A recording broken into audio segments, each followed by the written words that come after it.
Yeah, of course. I think God's at work in all of our lives, and I've always had a sense, I guess, of vocation in the things I've chosen to do. It's been something I've prayed about and sort of felt that those were the things to move into. And I think certainly now, coming back to this country at a time when we're asking a lot of questions about multiculturalism, religion and public life, particularly Islam, it does seem that that's not a coincidence.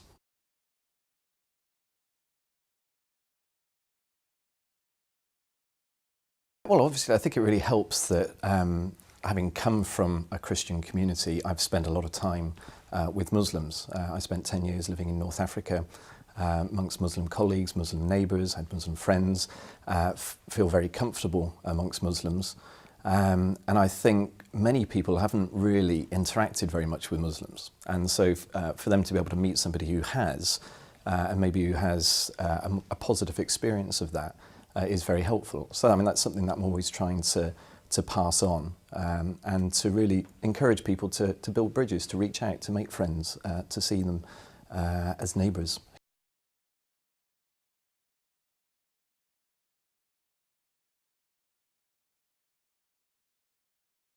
I don't think you can reduce such a complex subject to such a simple statement. I think all religions are a great mixture of many things, both divine and human, and all sorts of things are in there.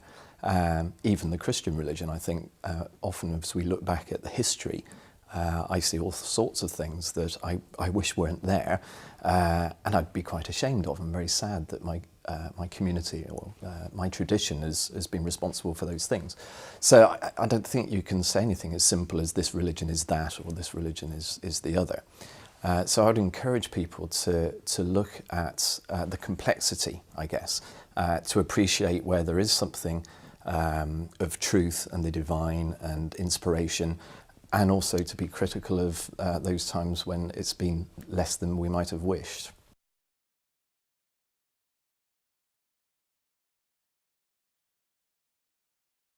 I think that Christ calls us to love everybody. We're called to love our neighbours, but not just our neighbours, we're called to love our enemies as well. For me, that's one of the great distinctives of the Christian message, is this challenge, I guess, to even love the unlovely. I see in many religions that there's a real tendency to withdraw into your own community, and I think religion often becomes a political identity where we identify ourselves against the other, and we feel secure in our little ghettos, I guess. At which point it's actually very easy to convince yourself that you don't have to love the other, you only have to love your own kind. But the Christian challenge, the challenge of Christ, is that we reach out past that to those who are different, to those who we might not normally certainly even spend time with, but certainly not love. So I'd say that's central to the gospel.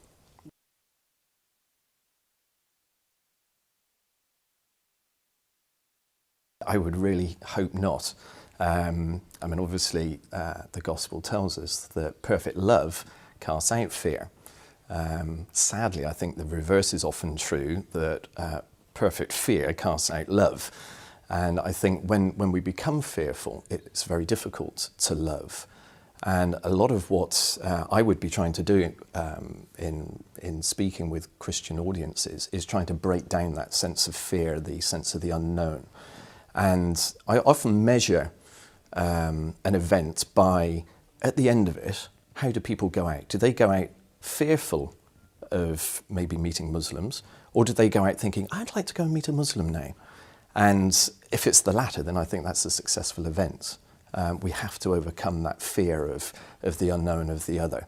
And that's central to what I'm all about, really.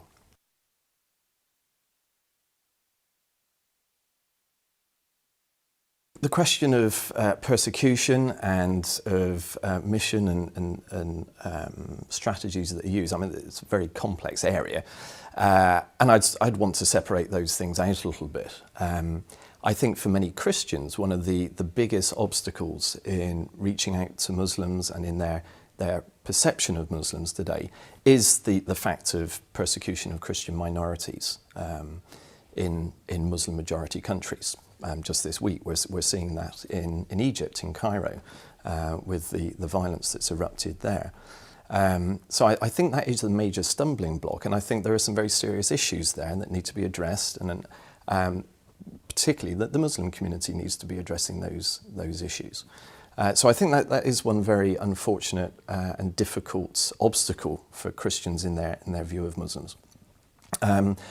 But then obviously the whole question of the ethics of evangelism, of how mission has been carried out, both in the past and even today, that's an issue that's very sensitive for Muslims. And I think as Christians we have to own up to that and to look at what's happened both historically and today.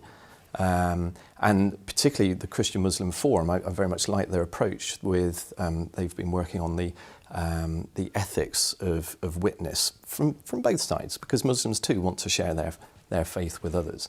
And I think to do that in a way that recognises we do have freedom, and there should be freedom for both sides to share their faith and for somebody to change their faith if that's their own free choice, but also to do that in a way that's sensitive and ethical and transparent and fair.